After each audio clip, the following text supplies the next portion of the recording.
Hello everyone, good morning. তো intro দিতে পারছি না কিছু কথা বলার জন্য, এত সকাল সকাল ভিডিওটা স্টার্ট করেছি আর এখন অনেকটাই সকাল। তো কিছু কমেন্টস দেখে ভিডিওটা না বানিয়ে পারলাম না, যে মানুষ কতটা নিচে নামতে পারে, কতটা নিচে নামলে এই ধরনের কমেন্টস করতে পারে। আজকে আমার জায়গায় দাঁড়িয়ে যে কমেন্টসগুলো আমি ফেস করছি, তোমরা হয়তো মজা পাচ্ছ, কমেন্টসগুলো করে খুব মজা পাচ্ছ, কিন্তু আমার কেমন লাগছে তোমরা জানো? আর তোমরা সবসময় বলো না যে আমি কালো কালো। হ্যাঁ, আমি কালো। আমি তো কোনো সময় বলিনি, আমি এখানে এসে কোনো সময় বলিনি যে আমি ফর্সা। তারপরেও কেন বলো? আমি কি, হ্যাঁ, আমার অন্যদের মতন মুখ ফর্সা, হাত কালো না। আমি যেমন আমি তেমন। আর আমি ফর্সা হওয়ার জন্য কোনো ট্রিটমেন্টও করিনি। আমাকে ভগবান যেভাবে পাঠিয়েছে আমি সেভাবেই স্যাটিসফাই। তো তারপরেও তোমরা বারবার বলো যে কালো কালো ভূত, ব্ল্যাক। আমি কি কোনো সময় বলতে গেছি যে আমি ফর্সা? তারপরে বলো কাঠি। হ্যাঁ, আমি কাঠি। তাতে তোমাদের কি? তারপরে তোমাদের হাজারটা প্রশ্ন আমার, আমাদের এই ফ্ল্যাটটা নেওয়া নিয়ে, আমার ফ্ল্যাট নিয়ে। ইভেন তোমাদের মধ্য থেকে আমাকে একজন কমেন্ট করেছো আমি লোকের লোকের সঙ্গে শুয়ে আমি নাকি ফ্ল্যাটটা নিয়েছি। আচ্ছা, তোমাদের বাড়ি তোমার যে বোন, যেরকম তার মানসিকতা আমার কথা শোন, সেরকম। তোমাদের বাড়ি তোমার বোন বা তোমার দিদি যদি কোনোভাবে হার্ড ওয়ার্ক করে সে যদি কোনো ভালো কাজ করে বা কোনো ফ্ল্যাট নেই, তোমরাও কি একই মন্তব্য রাখবে যে আমার বোন বাবা দিদি এরকম লোকের সঙ্গে থেকে ফ্ল্যাট কিনেছে?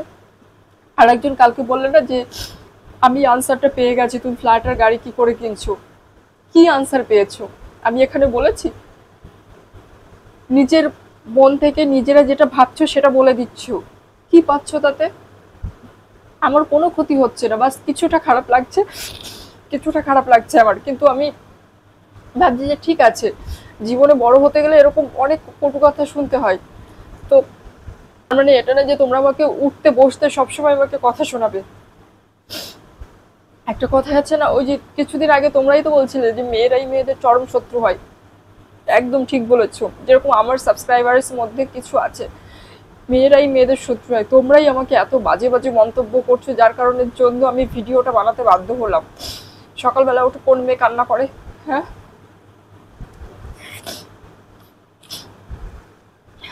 আর একজন বলছো যে তোর কোনোদিন বিয়ে হবে না। তোমাদের মানে তোমাদের ভাষায় নানান বাজে বাজে খিস্তি আমাকে মারছো। আর কি বলছো, যেই মেয়ের বদনাম বেশি সেই মেয়ের ভালো ঘরে বিয়ে হয়। এটা না, যেই মেয়ের বদনাম বেশি সেই মেয়ের ভালো ঘরে বিয়ে হয় না। যে হ্যাঁ তার বদনাম আছে, আমার বদনাম কি, আমার বিয়ে হয়েছিল। যে মেয়ের বদনাম বেশি তার ভালো করে বিয়ে হয়, তার একটাই কারণ, মেয়েটার মন ভালো, মেয়েটা ভালো, সেই কারণের জন্য। বদনাম তো তোমাদের মতন মানুষেরা করে। আর হ্যাঁ, যারা বলছো না যে আমার এই জায়গায় বিয়ে হবে না, আমার এই জায়গাও বিয়ে হবে না, এই জায়গাও বিয়ে ভাঙবে, তো তাদেরকে আমি বলতে চাই আমি এখানে, এখানেও এখান থেকেও যদি আমি ঠকি না তাতে আমার কোনো কষ্ট হবে না, কোনো দুঃখ হবে না। কিন্তু তবুও আমি আমার পাস্ট লাইফে ফিরে যেতে পারবো না।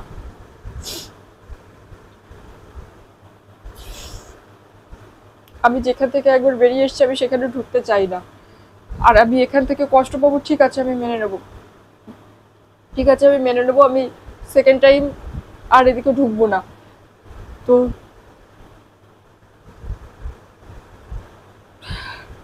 চুপ কর, আর কান্না করিস না। ওরা যা বলে বলুক গে, তাতে কি? আমরা তো আছি, তোর ফ্যামিলি তোর সাথে রয়েছে। তোর কে কি বললো তাতে কি যায় আসে? কিছুই হবে না। মানে আচ্ছা, মানুষ কত কত নোংরা নোংরা কমেন্ট করতে পারে। আচ্ছা, শুধু এই পৃথিবী থেকে শুধু আমার একারই ডিভোর্স হয়েছে, আমার একারই ব্রেকআপ হয়েছে? শোনো, আমি একটা সত্যি কথা বলতে আজকে বাধ্য হচ্ছি, প্লিজ খারাপ মাইন্ডে নিও না।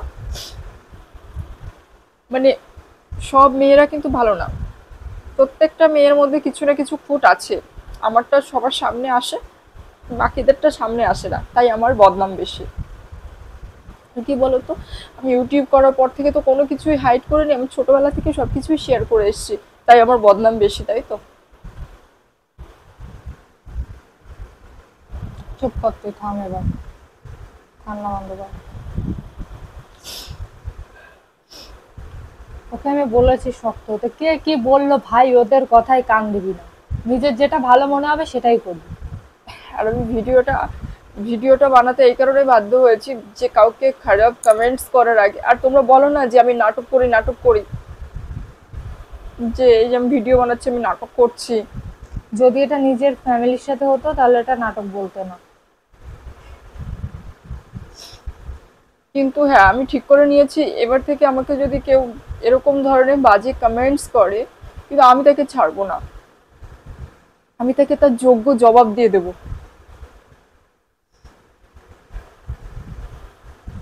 রীতিমতন এসে কমেন্টস করে যাচ্ছে যে আমি টাকার লোভে প্রেম করি, টাকার লোভে বিয়ে করছি, এই সেই। শোনো, আমি তোমাদেরকে একটা কথা বলতে চাই, টাকার লোভে যদি বিয়ে করতাম না, তাহলে আমি আমার প্রথম হাজব্যান্ডকে বিয়ে করতাম না কিন্তু। আর আমি নিজে ইনকাম করতে খুব ভালোবাসি। আর এখন যথেষ্ট কাজ করে, ও নিজের নিজের বিজনেস করে, ও বিজনেস করে, আমি বিজনেস করি, ইউটিউব চালায়, ফেসবুক চালায়, তো সেখান থেকে আমাদের আর্নিং হয়, ঠিক আছে। মানে যারা কমেন্টস গুলো করছো যে আমি এখান থেকে টাকা পেয়েছি, আর ওখান আমার থেকে টাকা, হাজবেন্ডের বিজনেস এখন আমরা সবাই করছি। যারা কমেন্টস করো যে আমি এখান থেকে টাকা পেয়েছি, ওখান থেকে টাকা পেয়েছি, তো আমার মনে হয় কি যে তোমরা যে টাকাগুলো বাইরে খরচ করো, মনে হয় তোমরা সেগুলো সেখান থেকে পেয়েছো বলেই আজকে তোমরা ওই কমেন্টসগুলো আমাকে করতে পারছো। নয়তোবা আমি তো জানতামও না যে এরকম করে টাকা পাওয়া যায়। কারণ আমরা সবাই আমাদের ফ্যামিলির সাথে থাকি, তো বাজে মন্তব্য করার আগে না একটু ভেবেচিন্তে তারপর করবে। আর দেখবে কোথাও বেরোনোর আগে সবাইকে মানে কোথাও বেরোলে আমরা আমার হাজবেন্ড যায়, বা বাবা টাবা, আমার শ্বশুর, কেউ না কেউ যায়, দেখবে আমার বাচ্চা আছে, তোমরা দেখো, আমাকে বলছো, কথাবার্তা বলার আগে না ভেবেচিন্তে বলবে। তোমরা আমাকে বলছো আমার চরিত্র খারাপ। আজ পর্যন্ত দেখেছো আমি সোশ্যাল মিডিয়ায় কোনো ছেলের সাথে ভিডিও পোস্ট করেছি? হ্যাঁ, ভালোবাসার প্রতিজ্ঞা, ভালোবাসাতে মানুষ অনেক কিছু করে, ভালোবাসায়। ঠিক আছে, ভিডিও পোস্ট করা যাবে না কেন, কোনো ছেলে বন্ধুর সাথে কেন মেশা যাবে না, কিন্তু তাই বলে যে যে ধরনের মন্তব্য করছে সেইগুলো কোন ধরনের মন্তব্য? যারা এসব বাজে কমেন্টস করেছো, আমি চাই যে তাদের সবার একটু হোক এরকম। আর এই মেয়েগুলোই, এই যে মেয়েগুলো আমাকে এই যে এত কমেন্টস করছে, এই মেয়েগুলোই কিছুদিন আগে আরজি করের কাণ্ডে বলছিল যে এই মেয়েটা কতটা নিষ্ঠুর। তোমরা তাদের থেকে কম কিসের? আজকে তোমরা আমাকে এত বাজে বাজে কমেন্টস করছো, আমাকে পছন্দ করো না, ভাই তোমরাও বলবি রায় সেন ভালো ছিল, কত ভালো ছিল, দেখতে কদর করতে জানো না, না? কিন্তু তোমাদের এই উল্টো পাল্টা কথাই না আমি, জানো তো, তোমাদের এই ছোট ছোট, ছোট না, এই যে কথাগুলো বলছো, এই কথাগুলোই আমি মরবো না।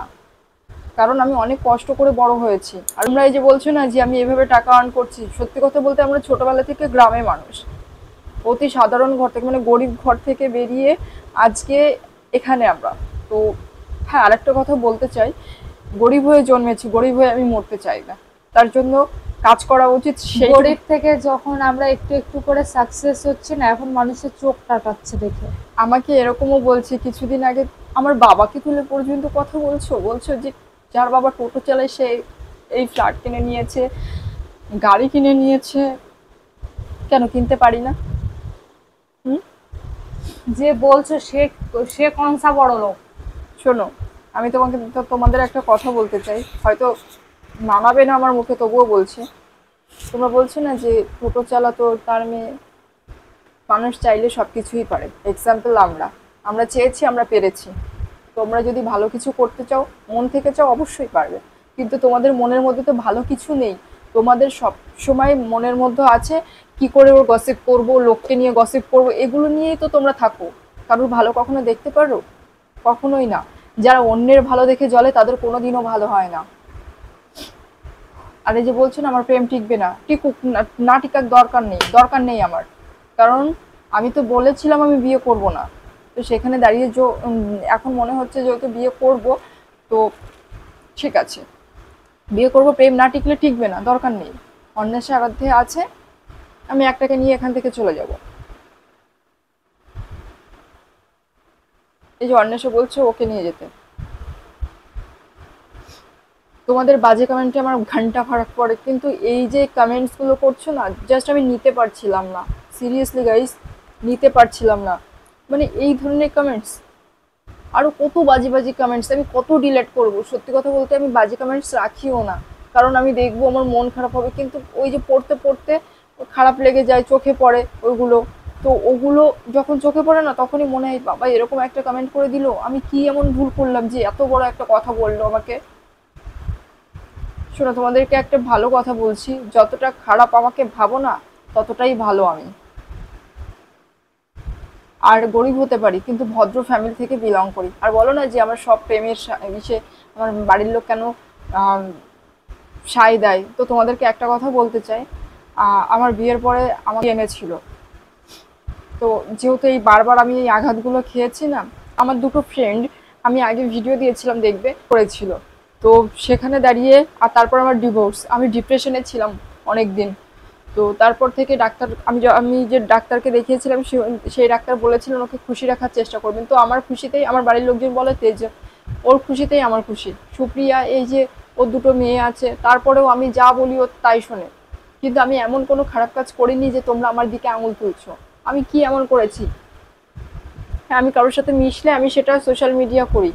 আমি কালকে রাত থেকে কমেন্টগুলো দেখেছিলাম, ইভেন কালকে রাত্রে যখন লাইভে এসেছিলাম আমার সামনে অনেক বাজে বাজে মন্তব্য করা হয়েছিল, কিন্তু সকালবেলা ওই কমেন্টগুলো যখন দেখলাম তখন আর আমি নিতে পারলাম না। তো এই কারণের জন্য ভিডিওটা এখনই শুরু করে দিয়ে আমি এক্ষুনি পোস্ট করে দেবো। চলো, আমি আর কথা বলতে পারছি না, আমার মাথা ফাতা যন্ত্রণা করছে। ঠিক আছে।